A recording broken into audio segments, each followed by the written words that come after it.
Unfiltered. Please tell me that's on video. I've never been happier. I'm made for a fucking podcast. That's dangerous. Listen to me, we're at it.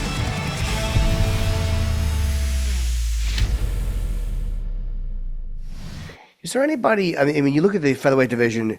It's so good. I mean, it's crazy how good this division is. And your name has been bounced around again with Evloev, with Brian Ortega. Who do you see yourself?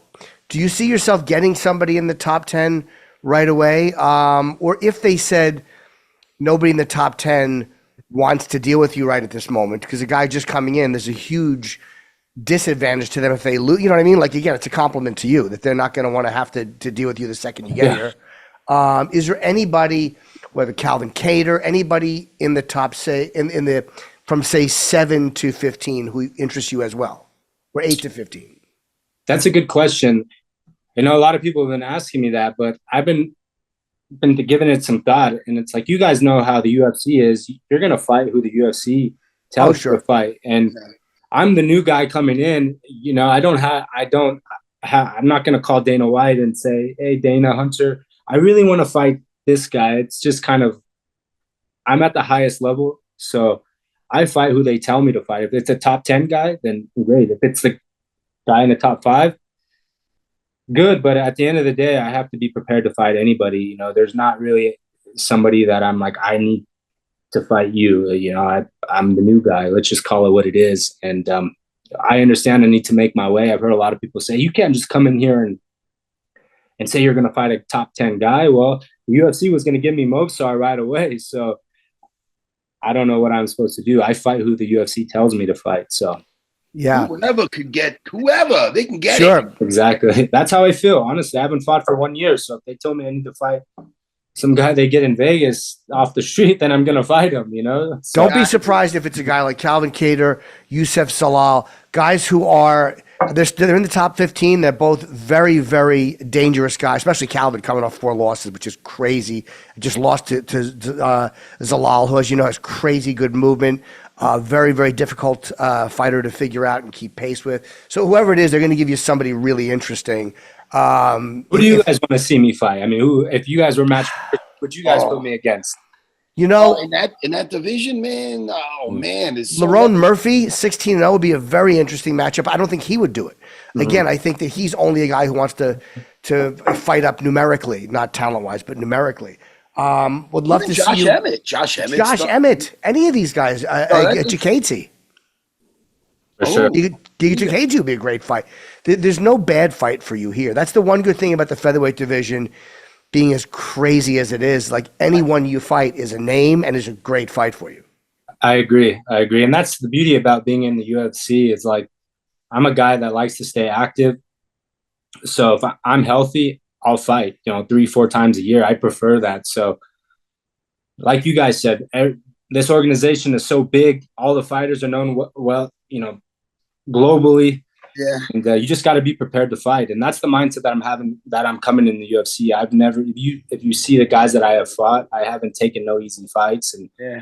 And I really stick by that. I fight anybody. I think it's better for you that you're coming to the UFC now with all this fucking experience that you have over the last 8 years.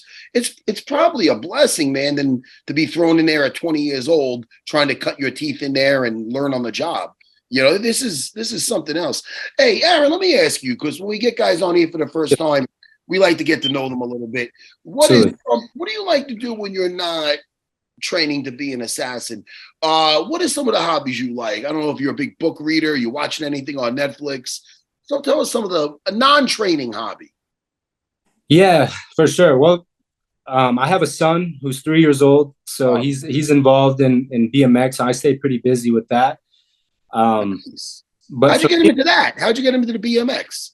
My dad loves motorcycles. Yeah, my dad loves motorcycles. So we got him into that. He started riding a bike at 3. So we were like, man, I don't know how that happened, but he's already riding the track right now on a bicycle at 3. He's going to be 4 in July, but he's 3. So I stay really busy with that.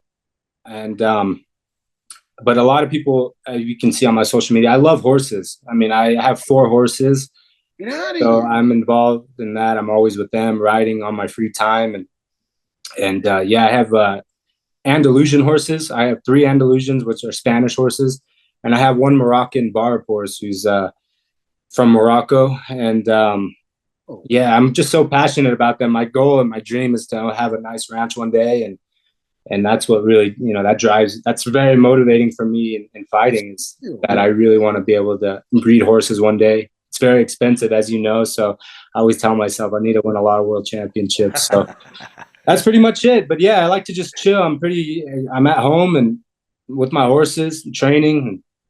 When you're on your horses, are you doing those little obstacle courses and shit, jumping over shit and stuff? Be careful.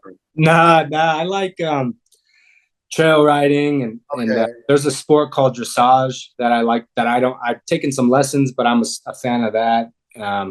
There's called, reining. It's a Western discipline. One thing that I really, really like, and I've it's not popular here in America, but I like, it's called rejoneo, which is bullfighting on horseback.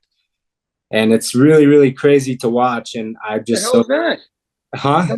It sounds like something out of Game of Thrones. It's what are you crazy. talking about? Yeah, you should look it up one day. Bullfighting on horseback, like in Spain. I just am so fascinated by the movements of the horses and the riders, and I follow that a lot. But a lot of people, I mean, the bull dies, so it's not popular here in America. But I'm very, very fascinated by the art. It reminds me of MMA. Could you ask? I want to just inquire about that a little bit more. Now, you're on a horse. Obviously, you're not doing the fucking ole. You're not doing the thing with the fucking. Are you? No. When you're on a horse. Well, they stick the bull with the thing. It's called like a banderia, I think, a banderia. But the horse basically goes head on with the bull, and it has to juke, and it has to run on the side. And then at the end of the day, too, the horse has to be able to like dance and do like movements, like passage, pee up. These are all terms that they use like in dressage. So they'll rear sometimes. And it's an art. I think it's very beautiful, for a horse and a rider to be one and face a bull. Do they have swords and shit or no? How do they kill the bull? Like the banderia is like something that they stick the bull with. It's kind of it's pretty brutal, but sounds it, man. Huh? It sounds it, man. This ain't like it's brutal or no shit. This is fucking crazy. Yeah, it's pretty crazy. But the bulls are bred to, that's all they know is to be, they're fighting bulls. So, but yeah, that's most of the time I'm just spending, time with my son or riding my horses or watching horse videos or fights. And my life, I always say, is pretty boring to some people, but sounds cool as hell, man. Yeah. For me, I do this gladiator that rides horses. What's the matter with that? For sure. I do the same thing every single day, and yeah, that's me.